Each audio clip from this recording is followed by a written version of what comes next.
Good morning, everybody. Welcome to the Coffee Chat Show. We are, we are live and online. It's Memorial Day. This is Karen. For those of you that don't Hi. know her, she works with me at Staff Agency. And so we are the coaches of Staff Agency as well as other things. Okay, notifications are just going out. Tracy should be with us. We got to get used to saying the new name. I know, right? So Delta Hire had a transformation. We're now Staff Agency, and we do coaching and recruiting and training and staffing and behavioral analysis and workforce development and company culture stuff. And we do all kinds of things. Anything that you could imagine that you might need for your company in regards to staffing, we do that. So to that end, Karen is going to start co-hosting Coffee Chat with me. Sometimes you'll see Tracy on here with us too. We're going to make this more of kind of a roundtable discussion about the success principles, which is what we're working with. So good morning. Hi, Gigi. Hi, Dodi. So good morning, everybody. We decided to go live, even though it's a holiday, just to keep with the integrity of the show. So here we are. Do want to take a minute to thank the families that have sacrificed members of their families for our freedom. It is Memorial Day. It is not National Barbecue Day. So somebody just said I woke her up in California at 4 a.m. I have no idea. Some people are going to sleep then. Yeah, right. I don't. You must have notifications set for the page or something. Okay, so that's odd. Never had that before. So Memorial Day, thank you for your service to all the people that gave their lives to sacrifice their lives for our freedom. So we appreciate that, and we appreciate your family's sacrifice as well. So we are working with Jack Canfield's The Success Principles. We are now on Principle 5. Karen has the book. She's working through it with me. Tracy's got the book. She's working through it. So we are all, the staff is working along with you guys. So I'll quickly just go through what we had. So principle number 1 was take 100% responsibility for your life. I have not had enough coffee yet, so I'm a little slow. Principle 2 is be clear why you're here, which is, kind of like what is your why? What is your personal vision statement for your life? Principle 3 was what? Principle 3 is decide what you want. Principle 4 is believe that it's possible. And principle 5 is believe in yourself. That's a big one. So when you start to think about and create,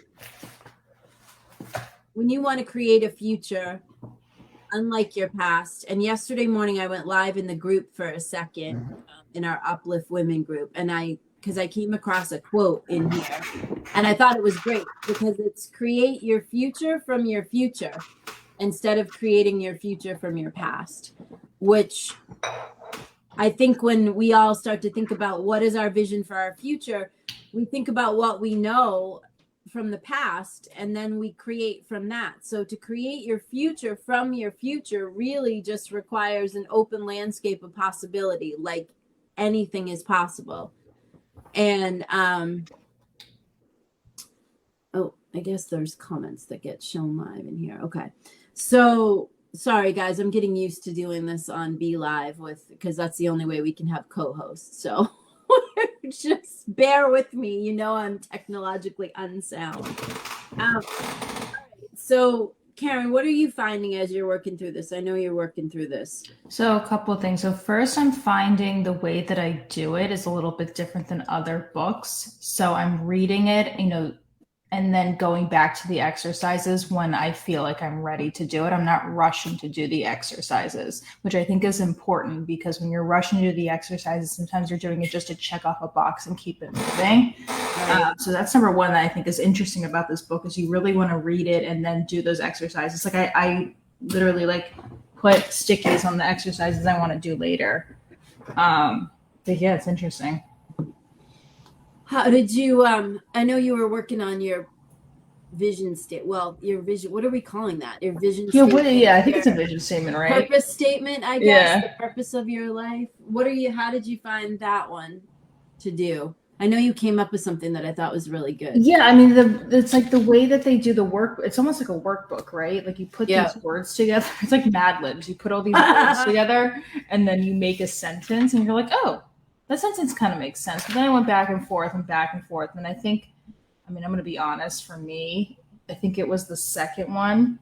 Wait, which one is it? Personal qualities. I Googled a list of personal quality examples. I was like, I don't know.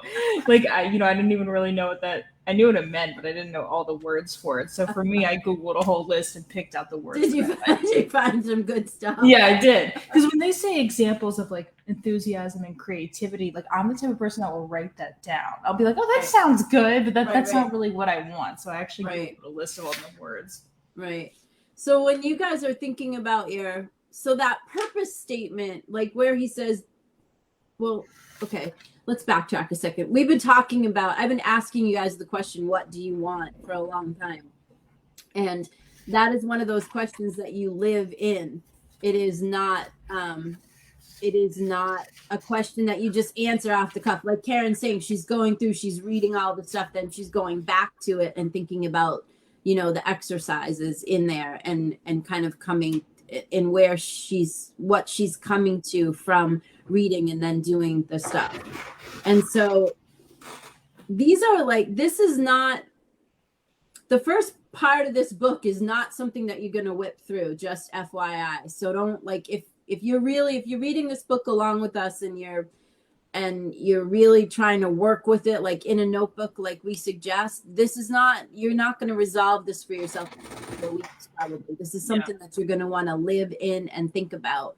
And then you might write some stuff down and then sit with it for a little while, and then it doesn't seem right. So then you might scratch it out and start again. If you really want to change your life, if you don't like your life the way that it is now, and you really want to get to a different place in your life, working along with this stuff, if you actually do the work, it will get you there. It is work. It is like as if we were building a house. If we were going to build a house and we bought a piece of land and there was a shitty, yucky house on there that we didn't like, which will make that the analogy for the life that you have been served up, that maybe you don't feel like you created, or it's not the way that you want it to be. So we would first have to demo the house, and that would be the taking responsibility, because in that moment we've got to take responsibility for everything that's come to us in our lives, whether it's been beneficial or not. We just have to declare that we're at peace with it and just understand that we're responsible for bringing it to the door. That's really difficult for a lot of people. What do you think about that one, Kay? Yeah, I think, it's difficult to just look at yourself in the mirror and be like, okay, well, I have to take responsibility for all of this. Right.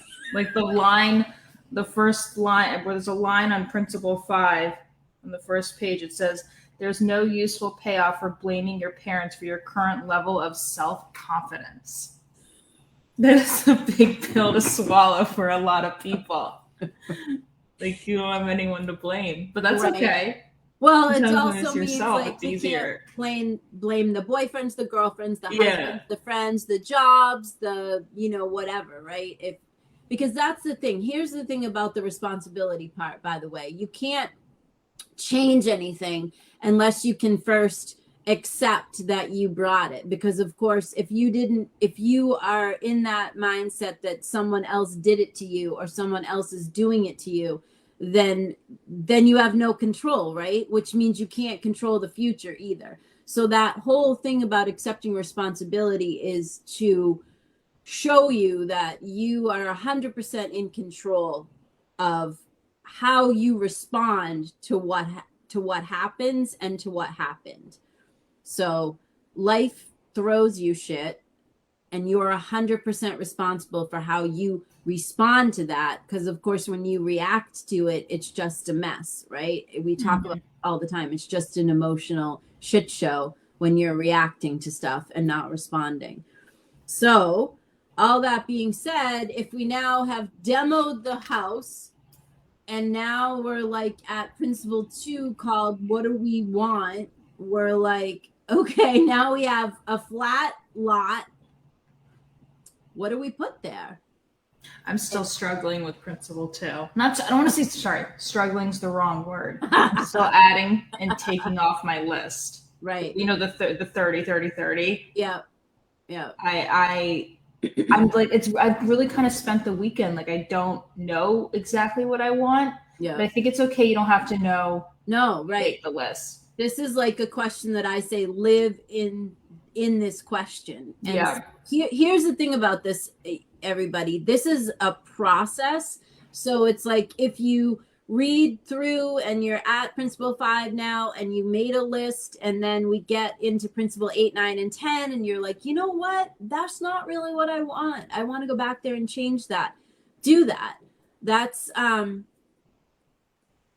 it's perfect. This is like you know, my meatball analogy, for those of you that have seen that, it's like some people make meatballs and they use a spoon and they're like, and some of us just take off all our jewelry, roll up our sleeves, and we're in the bowl, right? We're just mixing it up and everything. That's what this is. We're throwing all the shit in the bowl, and then you're getting in there and you're working with it. Tracy's saying it would be like buying a rundown house. And living in it the way it is without demoing it, and then complaining that how run down it is. That's a great. That's great. That's a good one. Going back to the house. Right. So if you didn't take, so if you're not taking responsibility, right, then you're doing what Tracy's saying, and we're buying this. We have this lot. We have all this possibility. There's a shithole of a house, and we move into it, and we complain about what a shithole it is, and instead of knocking it down and starting over. So here's the thing about, let's talk about Tina Turner for a minute, because she just is like, she is the embodiment of this whole thing. Because she had a particular type of a life until she was 40 something, I think 42. And then she left Ike and she literally had nothing, a gas card and like 39 cents in her pocket. And she recreated herself and she gave him everything. She just wanted her name. And I posted a couple things about her in the group and on our Facebook page. She's just the embodiment of exactly this. Like, she just believed in herself. She believed that anything was possible. And she literally said she wanted to be the queen of rock and roll. And she was cleaning other people's houses to pay for her kids to eat. And she created a whole new life, and she became a legend. That's the kind of grit that is required to reconstruct your life, to demo the shit you don't like, to take responsibility for the new plans, to hire the architect that you want, which would be in this case you, and really start to think about it. This is not a question to be answered, you know, in 1 second or 2 seconds or whatever. This is a question to live into the question called, what do I want? Not just what do I want? What do I want my life to be like? Where do I want to live? What do I want to drive? How do I want to show up in the world? What do I want to wear? Who do I want to hang out with? Those are all wrapped into that. What do I want? And then believing that it's possible and believing in yourself, I feel like, are sort of married together in a way. Yeah. You have got to believe in yourself, and that takes work. Also, that takes work. When I think about what we want to create for staff agency, and then I think about, like, can I orchestrate this? You know, I have to believe in a new level of what I'm able to do, because building a bigger company is something that is something that's new for all of us, and something that we are really passionate about. And, you know, our purpose is solid, right? We want to transform the way that people work. We want to transform what happens for people at work. And we want to show companies how to put people first and how to build your company by putting the people first, which is, some companies are doing a great job of that. Other companies are doing not such a great job. And that's where we really want to roll up our sleeves and get to work.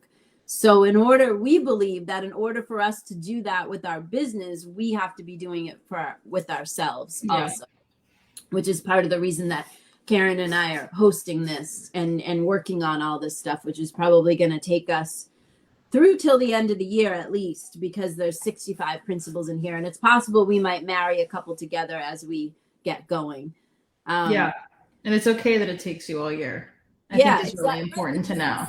That's how we're going to change. Yeah. And the thing about, like, when somebody makes a goal and then they're like, oh, it's January 1st, I made a goal, and now it's the first quarter and I suck, I didn't fulfill my goal. It's like the goal's over. Yeah, that's like the short term. It's like when you invest in the stock market, you really want to play the long game. And when you're investing in yourself, you really want to play the long game. And when you're investing in your growth, we're in for the long haul here. Mm-hmm. We are, we're in for the long haul because that's what it's going to take. So there's some great stories in here about people that, believed in themselves. You have to give up, he makes the point that you have to give up the I can't. You have to really start speaking what you want. And that's where your affirmations really come in handy. That's where your vision boards come in handy. That's where your glory stories come in handy, because when your mind wants to tell you that you can't, you go and pick up the affirmations or look at the vision board. You're not going to do this without support tools. It's not going to work. You're not going to be like, oh, I want to be a millionaire. And then everything stays the same. And you go, oh, this doesn't work. It's like, no, you actually have to do over and over. And I think it goes in like the way, like a house, for instance, right? Like the foundation. Yep. And then the next thing is figuring out what you want. And then the next one is the confidence to continuously believe that you can get that second step. So right now for me, I'm working on the confidence and the believing side, because I think there's something in here that said, like, just keep saying it even if you don't believe it. Right. Eventually, you talk about the flashcards and you taught me, write it on your flashcards. Like eventually you will believe it. Right. Fake it till you make it is what my mom used to say. She used to, when she was first starting her business, she would take the bus to Boston. And at that time, the Park Plaza, it is still a nice hotel. It's been redone, but the Park Plaza was like way beyond what her economics were. And she wanted to be a consultant and she wanted to see clients at the Park Plaza. Like that's where she wanted to do her business. So she would go in there and she would sit they had like this, place that you could have tea and coffee and drinks. Like it was and it was in the lobby and it was kind of like elevated, like a little platform, but it was like a little restaurant. So she used to go in there and sit and order a cup of coffee. Then she'd go around into Copley Plaza and Copley Square and everything in Newberry Street. And she'd go into the shops and she'd look at the price tags, which would make her want to vomit. Yeah. And she would practice, going into those stores and acting like it was no big deal that she could buy, whatever, a pen, a scarf, whatever. And as, she continued to do that, she went up there like week after week. We lived on Cape Cod at the time, and she would take the bus to Boston, the Plymouth and Brockton bus. And she would sit in there. She had no clients, but she would start to ask friends to come and meet her. And lo and behold, she ended up with clients there, and she ended up being able to walk into a Newberry Street stationery shop and buy a pen for $300 or $400. As a matter of fact, I have that pen. After she died, it was one of the things that I took from her desk. So this was the first pen that she bought that was like, I think it was a $300 or $400 pen. I forget what kind of a pen it is, but I had to order the special refills for it after she passed away. But it is on my desk. It's a heavy mother too. Yeah. It weighs, yeah. I never understand those expensive pens. Right? That's how she did it though. I know. People love those pens. I know. She faked it until she made it. And she went into those stores and Tracy said that's where she had her first appointment with my mother. I felt very wealthy to have hired this amazing woman, and we met at the Copley. So Tracy was one of her first clients. in that whole scenario. And then we used to do classes. We'd have classes there, and we teach her prosperity course there. And then we flew around the country and taught that course in San Francisco and in Ohio and in New York, and in Vermont and New Hampshire. And she just made it up. She made up that whole business. Like she just made, and she was doing that work before it was cool. Like now now like energy work and prosperity work, like, oh, that's cool. But back then it was weird. People did not, we're talking, I'm going to be 55. I was like 12 and 13. We're talking a long time ago. She was pioneering that kind of stuff. Wow. Because she had been studying it, we had started studying it together when I was 12. She was learning, and then she was bringing me in on that conversation as she was learning.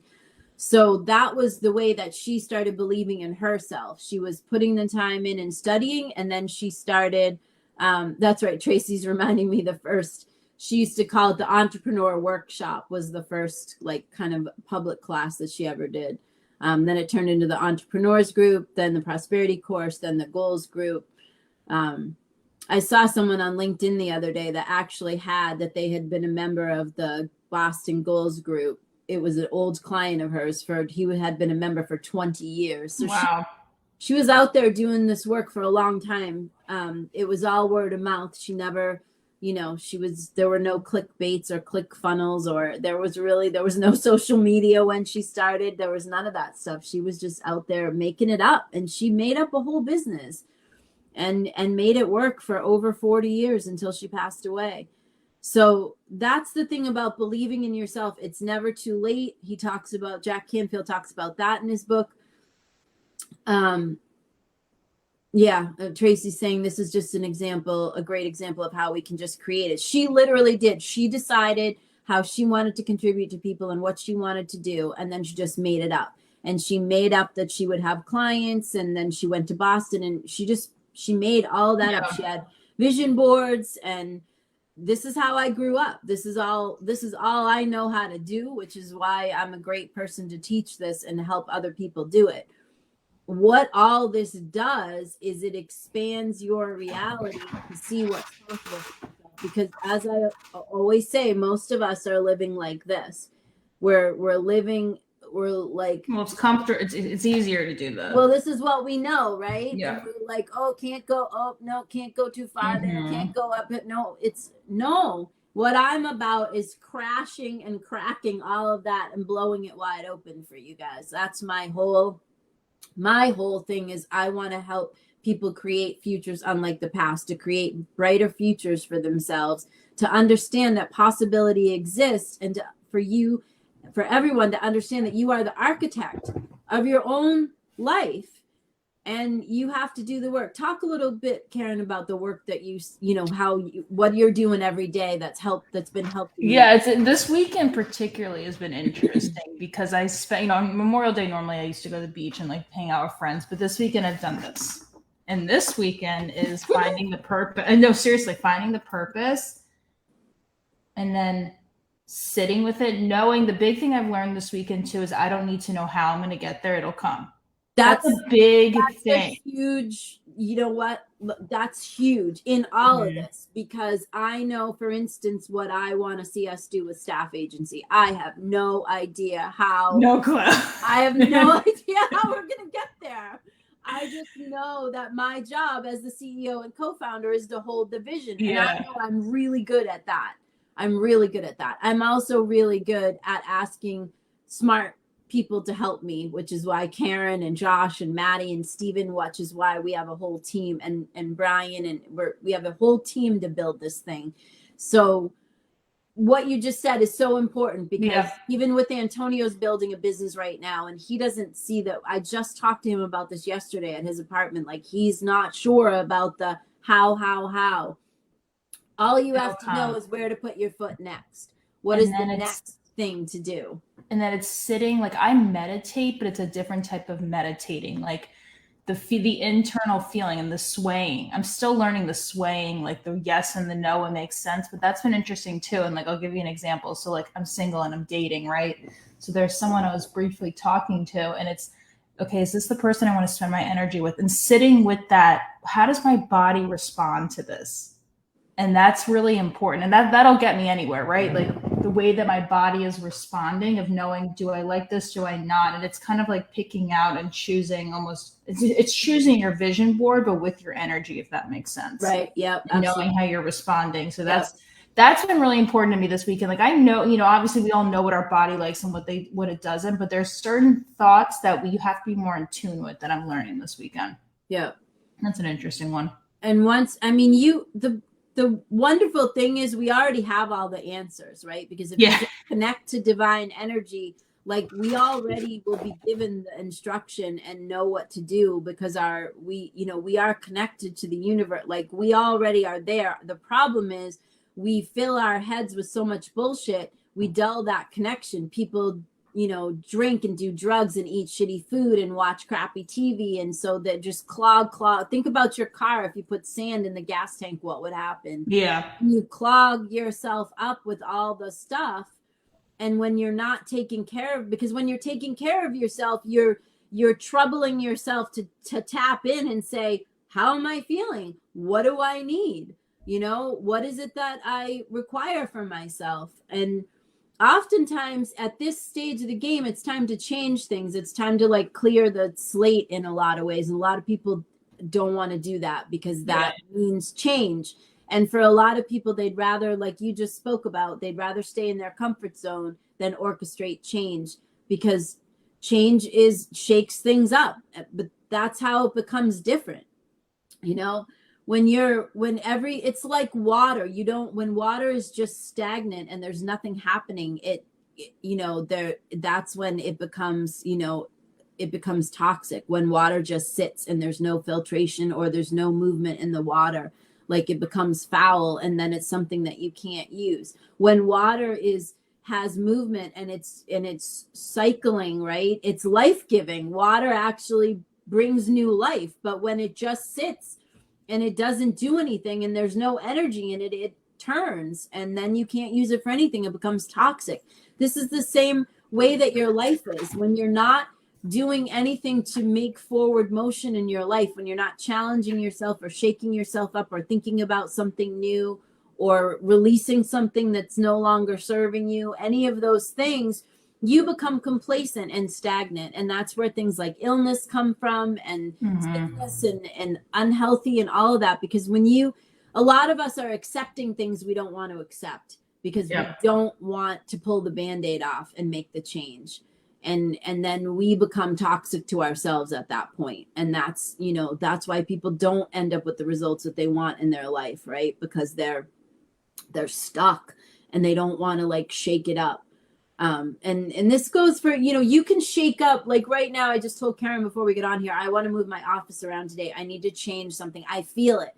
I'm at this point where I want to we have a huge thing to create with our company, huge. And I have to be the source of that. So I've got to shake things up and I want to move the office around to do that, to show myself, okay, it's different. Tomorrow morning, we're starting like this is different.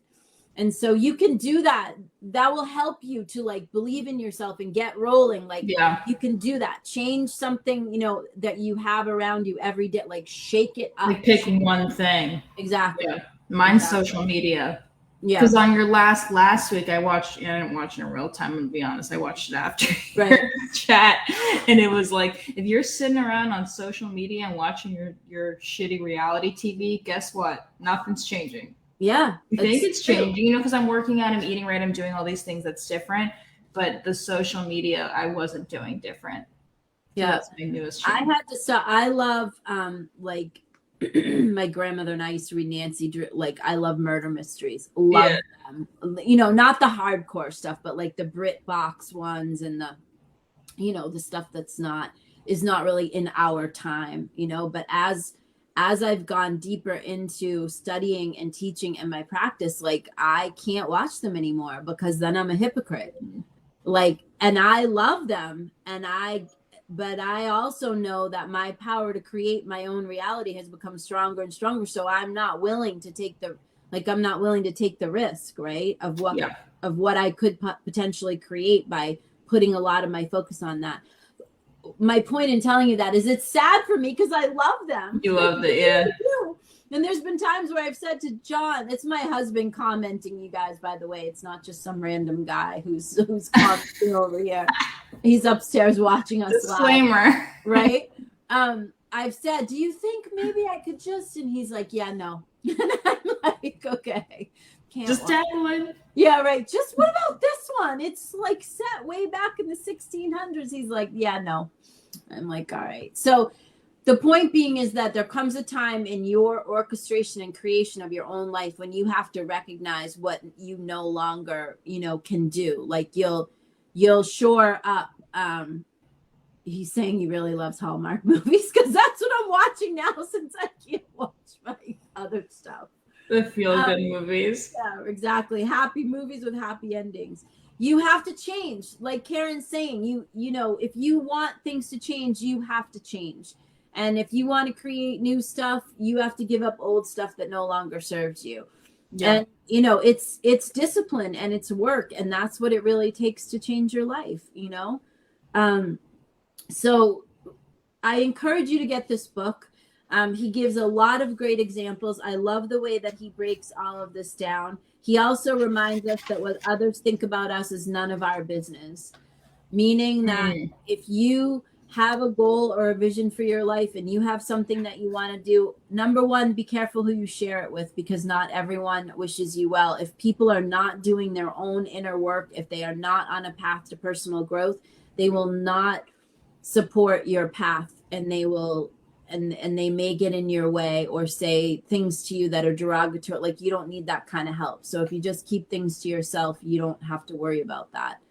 And you also can't be concerned with what other people think about you. You just have to decide what you want for your life and you have to go for it. Yeah. And you have to believe that it's possible. So I'll give Karen a minute to give us some parting words, but mine would be get the book. It's on Amazon. Start reading it and really dig in with us and do the work. I'm doing it. Karen's doing it. Tracy's doing it. I know we have some people in the group that have bought the book and are working through it. It is a great book. He really gives this in bite-sized chunks. That old adage, how do you eat an elephant one bite at a time? This is really how you change your life. It's one little thing at a time that you think about, ponder, and consider. And we, in the interest of just acknowledging that we went a little long because it is a holiday, it's Memorial Day. So usually we're trying to keep Monday morning coffee chat down to 20 minutes. But this morning we just ran a little bit longer. So Karen, what would you? Missy's doing it. She's working with it.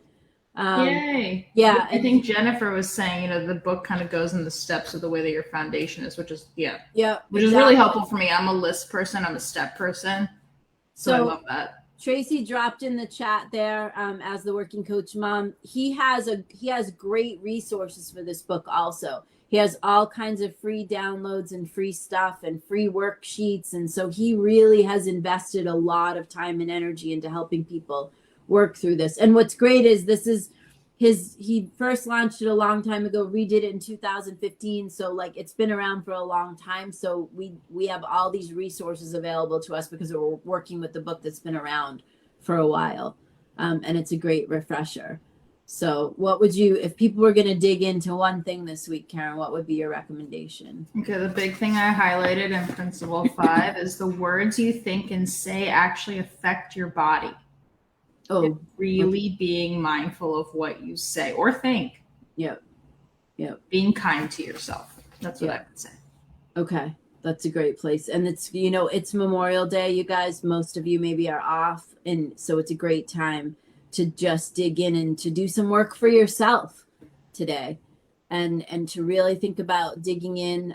Missy's in a small coaching group and she posted pictures yesterday of she had been working all day on her vision board and her affirmation cards. And, some people are out partying and drinking and having a great time. And there's nothing wrong with that if that's where you're at. If you are really wanting to change something this year in 2023 and change your life, holidays are a great time to put some extra time into yourself and really thinking about what you want. and thinking about what you want your life to be about. You have one life here on planet Earth. Good idea to use it wisely to its fullest potential. All right, so we've enjoyed being with you this morning. We will see you next Monday morning. And you're welcome to join the Uplift Women group that goes along with the Facebook page. That's where we are dropping stuff all week long and where you can talk directly to Karen and I if you want to. Okay, so we'll see you. Happy Memorial Day. Happy Memorial Day, everybody.